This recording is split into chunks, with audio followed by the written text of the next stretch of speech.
ډېرو ګرانو نازولو ماشومانو سلامونه. هیله لرم ټول جوړ روغ او خوشحاله اوسئ. بیا هم خپل درسي چینل ته ډېر ښه راغلاست.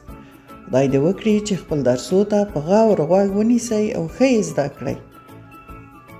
هیله لرم چې خپل درسونه د نورو ملګرو سره هم شریک کړئ او چینل مو لایک کړئ او سبسکرایب یې هم کړئ تر څو ټول درسونه ولیدای شئ. نن به بیا هم خپل نوی درس پیل کړو د بسم الله الرحمن الرحیم په مبارکه کلمه، ځکه موږ تاسو شکر مسلمانان یو او خپل هر نیک کار او د درس لوستل په بسم الله الرحمن الرحیم پیل کوو. موږ تاسو نننی نوی درس څوم درس دی؟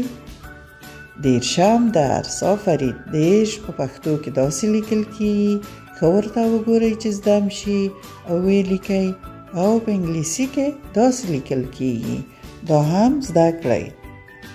دیرشم حرف د واو حرف دی. واو واو واو هم په کلماتو کې درې غږه لري. وا وی وو، وا وی وو. په ځینو کلماتو کې د وا، په ځینو کلماتو کې د وی، په ځینو کلماتو کې د وو غږ کړي. اوس به راشو وګورو چې ما کومه کلمه تاسو ته خوښه کړې چې په پیل کې واو راځي او څنګه غږ کړي. واو ور، واو ور، وا د وا غږ کړي. ور هغه ور چې موږ تاسو په کوټو کې لرو.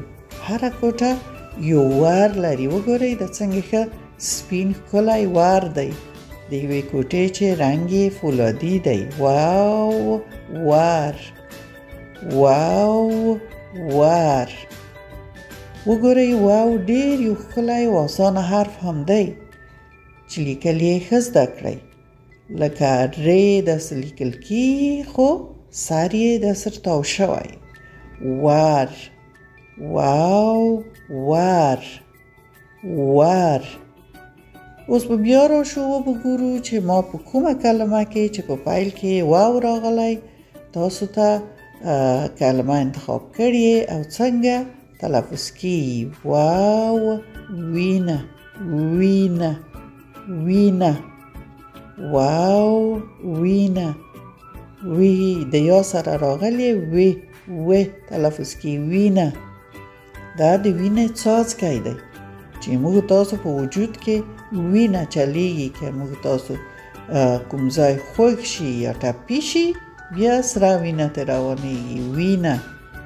واو وینه، واو وینه. دا هم وینه دی، چا وینې تویې شوې. واو وینه، واو وینه، واو وینه. او بیا به راشو وګورو چې ما په کومه کلمه کې چې په پیل کې واو راغلی تاسو ته هغه انتخاب کړي او څنګه تلفظ کیږي. واو وری، واو وری. وری خو پوهیږئ کله چې میږه بچی وزیږوي د میږې بچي ته څه وایو؟ وری وایو. دا دوه دي، دوو ته وری ویل کیږي. وری. واو وری، واو وری. یعنی د میږې بچي ته وری یا یو بچي ته یې وری وایو. دا یو بچی دی. وری یو حیوان دی. وری. واو وری، واو وری. په وری د سړي ډېره مینه کیږي. وری د ماشومانو ډېر خوښیږي. واو وری. اوس به راشو بیا به وګورو چې ما کومه کلمه کې تاسو ته واو انتخاب کړی چې پیل کې راغلی او څنګه تلفظ کیږي. واو واوره. دلته الف ورسره راغلی، وا شوی. وا واوره. وګورئ دلته واوره اورېدلې او کوم چا د واورې نه آدمک برفي جوړ کړی، د واورې سړی جوړ کړی. واو واوره،